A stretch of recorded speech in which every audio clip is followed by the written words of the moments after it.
Hallo Leute, willkommen zu einer Folge von Doki Doki Blue Skies Mod. In der letzten Folge haben wir mit Yuri ein bisschen geredet, so an einem Lake eben. Mir fällt gerade nicht ein See. Ist das richtig? Ich bin mir nicht sicher. Und wir haben das zweite Kapitel gestartet, was man auch an der Textbox erkennen sein, denn es ist jetzt im Yuri-Theme, beziehungsweise in der Yuri-Farbe halt eben. Und ja. Und wie scheint, wie man schon anhand der ersten Textbox noch lesen, werden wir heute mit Yuri shoppen gehen. Oh, und ich bin sehr gespannt darauf. Auf jeden Fall. Today, Yuri and I are going to out shopping together, and judging by the sunny weather outside, it looks like there's some pathetic fallacy going on. I can't even remember the last time I went food shopping of my own volition. Oh, Yuri ist so eigentlich direkt da. Das wundert mich. I'll have to admit, I was surprised when you messaged me about it. It just gets kind of boring for me personally, shopping alone. And I figured that should make a great company. Well, I can't say I relate to feeling bored while shopping alone. I actually rather enjoy spending time with my thoughts to myself. Oh, I guess that makes sense. Not that I said I don't want to be here right now. I mean, it's a nice change of pace. Being able to talk to someone and gather their opinions in different products. And I did have to buy more groceries too. Oh, no worries, I get you. You know, you kind of sounded like Natsuki there. Yuri's pretty cute when she gets flustered. I nearly have to bite my tongue to stop myself from teasing her so I can see her get flustered again. Careful, Kazuma. She's not Sayori and she might not respond as well to teasing. Although she probably wouldn't respond as badly as Natsuki. Wie cool. Ah, there's the store. Okay, den kennen wir. You and I pick up shopping baskets as we enter the store. By the way, what items are you looking for? Oh, just some basic stuff like ramen and frozen foods. Pretty much just instant food. Oh, I see. I can almost feel the judgment. Not to myself, learned how to cook something that takes more than 2 seconds to make. A guy who can cook is never a bad thing. Do you happen to have anything else you need then? What do you mean? I mean things just such as vegetables, spices and the like. Yeah, those are hardly ever in my house. I actually don't have that stuff at home. Usually I just make pre-made food. You know, food that you just need to heat up or boil for a few minutes. Do your parents usually cook your meals and buy the fresh ingredients then? I wish. It'd be great if my mom was home more often to do that. Although I can't be ungrateful. The reason why she's away all the time is because she needs to raise me as a single... raise me as a single mother. And that's definitely not an easy task. I actually do the most of the cooking since my mom's usually out for work. Ever since she's got this huge promotion, she's had to travel the world on business trips or to see clients. Oh, I see. She looks away for a moment. What about your father? Oh, well, my parents got divorced some time ago. I'm sorry, Kazuma. You don't have to talk about it if you prefer not to. No, it's fine. I've come to terms with it already. Everything was all fine and happy when I was a kid, but my parents gradually started arguing more and more as I grew up. Now that I look back, I think it was because my dad took my mom for granted. Like, even though they both worked, my mom also cooked and cleaned and did all the usual homemaker stuff. It started getting more and more stressed out because of everything, until they finally split. I ended up with my mom, and my dad just left. I think he has a new girlfriend, but I haven't seen them a lot. I don't know, I just feel kind of weird whenever I think about my dad having a new partner. Yuri gazed at me with a gentle look on her face. Surprising. Her eyes hold a gentle understanding in them rather than pity. Sorry, I didn't mean to go on and on about it. I usually bottle this stuff up, so I guess it just floated out. That's alright, Kazuma. There's no need to apologize. I can't say I have much experience with dealing with divorced parents, but if you ever need to vent about it, I'll be there. After all, it's only fair if I reciprocate. Thanks, just having someone to listen helps. We moved through the aisles in a companionable silence for a while. The light from the fluorescent strips overhead shined brightly off the jars and packages we passed by. There's a small clicking sound as Yuri softly drags her fingertips across a row of jars containing kimchi. So, do your parents do most of the cooking? I typically prepare the meals. Oh, what do you normally cook? She takes a moment, looking at some of the food in front of us. Some of my favorite foods are fish-based. There's nothing as delectable as teriyaki salmon, in my opinion. She stands up straight as she says this, a smile growing on her face. I really do enjoy home cooking.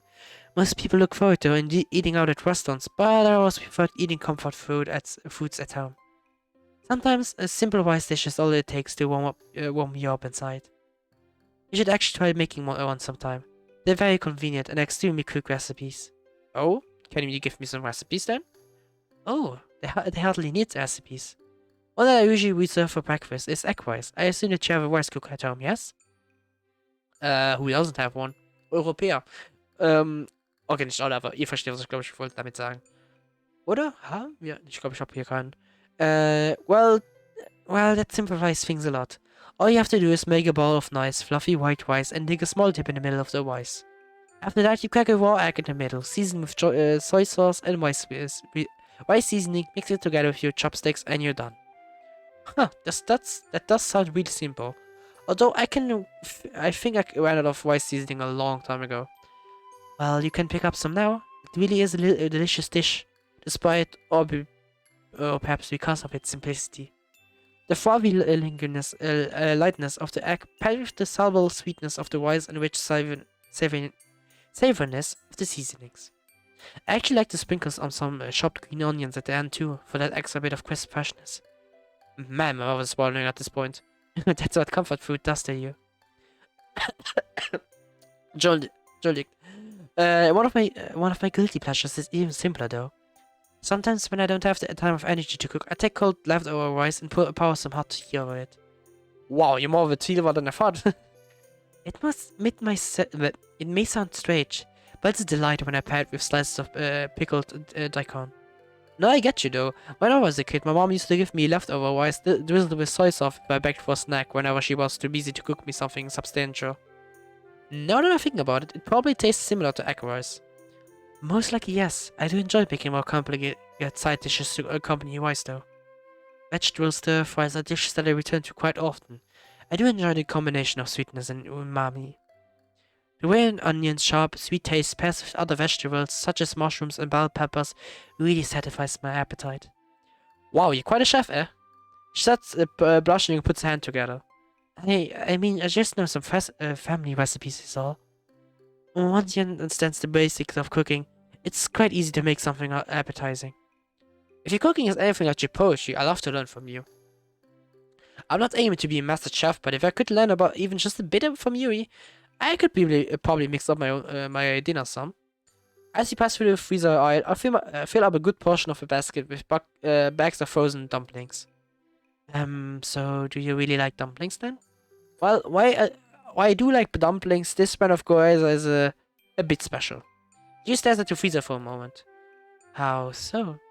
Well, I guess they hold some nice memories. Even though my mom did make homemade dumplings sometimes, my dad and I always liked this brand of frozen dumplings the most. I guess it kind of became one of her favorite meals, despite being, well, frozen food. That always drove my mom crazy. My parents always have been busy with work, but we tried to have at least one meal together as a family every day. Then after a while we went from having them every day to every other day. And for a lot of those meals, my mom ended up making the gyoza because my dad and I wanted them. Why didn't you try making them yourself? Well, we tried, but my dad and I always burnt them. We tried boiling them too, but I prefer them fried. So yeah, I guess I'm kind of conditioned to associate these dumplings with good times spent with my family. Oh, I see. For more Yuri's a lost thought. So, do you still burn them then, or... Hey, what kind of opinion do you have about my cooking? I never burn them anymore. Well, I rarely burn them. You giggles at my admission. I suppose you made quite a lot of them then. Sure have. I miraculously haven't gotten tired of them yet either. Actually, there's a funny story attached to one of the first times I tried making them myself. Oh? What happened? Do you remember when I talked about how Seo almost burnt the whole house down after she tried cooking? Yes, I believe I do. Well, that was the time we tried making these dumplings ourselves. I left Seo in charge when I went to the bathroom. Then I started smelling smoke, accompanied by her yelling from downstairs. Apparently she tried to pick up the pan the dumplings were frying on, and somehow burnt herself and flipped the pan in the process. All the dumplings were scattered on the stove. Those poor dumplings. She started panicking. Before she knew it, dumplings were on fire. I'm just glad your parents kept the fire extinguisher under the sink. It sounds like you had quite a time.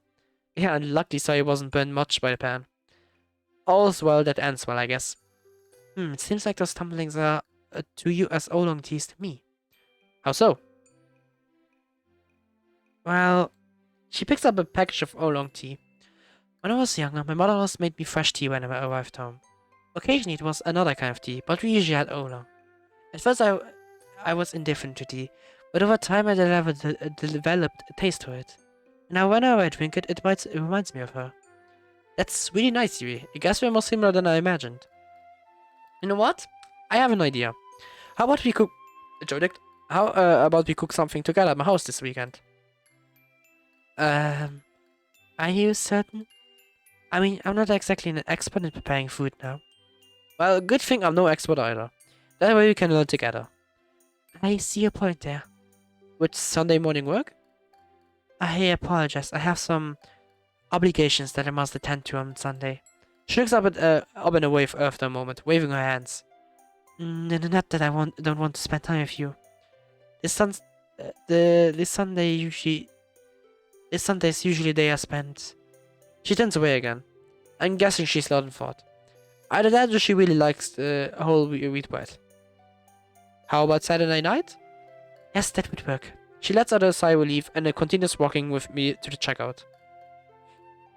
Everything paid for, we start to walk home. As I turn to speak to Yuri though, I spot a small flash of pink. Hey look, it's Natsuki. You start speeding up a little. Don't you want to say goodbye to her? I don't know. She seems like she might be busy. Besides, don't you need to catch your dumplings in the freezer?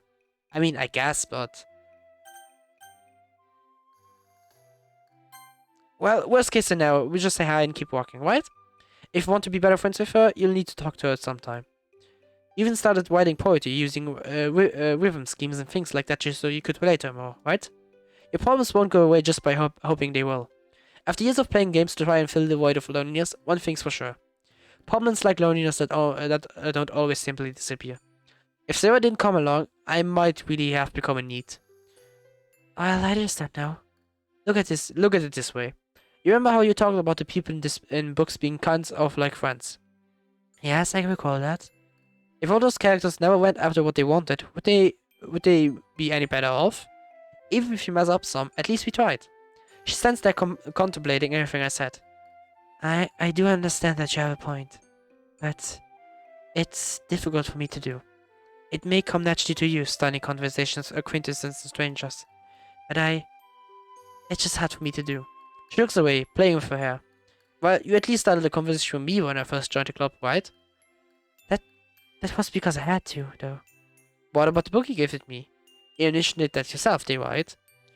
It was my duty as a club member to make me feel more welcome.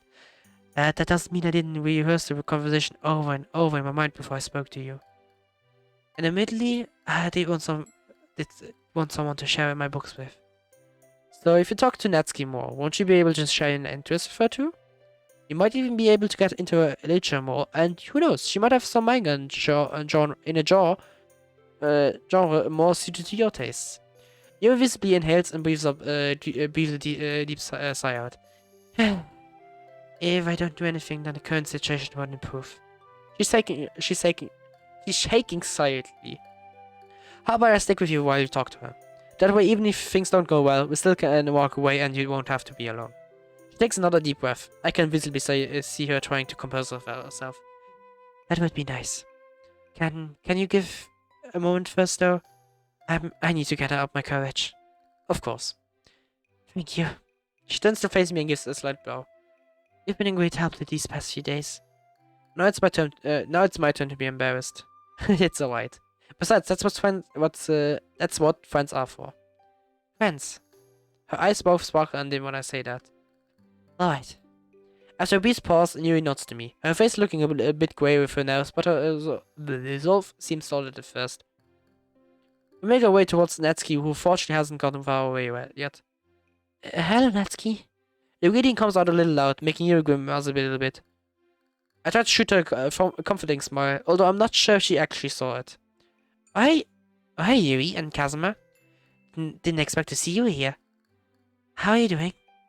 I'm doing alright, I guess. She glances over at the shopping bags I'm carrying. You went shopping together? Yep. Yes, we happen to need to go to the store at the same time. Oh, you just happened to, huh? I roll my eyes, causing Natsuki to smirk. That's right. Maybe it's actually because Natsuki's teasing sense of humor paired with Yuri's inability of teasing that makes them incompatible. All of a sudden, a gurgling fills the air. Judging by the way Natsuki stiffens up, it must be in her stomach. Yuri fidgets for a moment as Natsuki looks away from us. It seems like Yuri is really starting to get the words out. An idea suddenly it pops into my head, and I can't help but lean into whisper to Yuri about it. Why don't you invite Natsuki over to your place for dinner? Yuri's face blanches slightly. Is she really that nervous about it? I must underestimated her social anxiety. Hey, care to share with the rest of the class? At this point, Natsuki's speed wet. Natsuki, would you like to eat out with me? Yuri's voice sounds a little strangled as she speaks. It's a bit strange that she wants to eat out tonight, though, considering how much much she likes home cooking. Are you sure? Well, if you'd like to. I haven't eaten out in a while, so I do have to put away my groceries first, though. But we can go after that. Natsuki's expression softens more than expected. I don't know. I don't want to impose. I should probably be getting home soon anyway. Are you sure? Are you sure? It's been another bother. If it doesn't take too long, then I guess I quit. You might have to get takeout though. Hey, I'm not gonna head. I'm gonna head back and home and put my stuff away. I'll see you all in the club. Before he turns to go, I give her a thumbs up and smile that she returns with a blush. Exchanging goodbyes, we head our separate ways. Okay, das ist ja gut verlaufen, dass Yuri sich jetzt selbstständig macht und wir sie ein bisschen probieren, aus dieser Social Anxiety rauszubekommen. Also ich muss noch aufpassen und angeben, von das nicht so viel zu drücken, weil es könnte natürlich Yuri zu weit drücken. So. Und ich würde sagen, das Kochen halten wir für die nächste Folge. Also dann, danke fürs Zuschauen. Ich weiß, die letzten Folgen sind relativ kurz, aber ich werde aber mal einfach ein bisschen kürzere Folgen mal machen. Ich glaube, das macht es auch besser, weil sonst haben wir immer so 2 Segmente eben in einer Folge und das könnte wahrscheinlich ein bisschen blöd werden. Und so konnte ich mehr Klicks machen. Nein. Auf jeden Fall, danke fürs Zuschauen. Ich hoffe, es hat euch gefallen. Wir sehen uns dann bei der nächsten Folge, wo wir wahrscheinlich jetzt kochen werden. Wegen dem Fakt, dass wir jetzt hier Samstag haben und wahrscheinlich abends haben und deswegen wahrscheinlich mit Yuri kochen werden. Ich bin sehr gespannt, wie das ausgeht. Aber ja, das sehen wir dann in der nächsten Folge. Danke fürs Zuschauen. Wir sehen uns beim nächsten Mal. Tschö!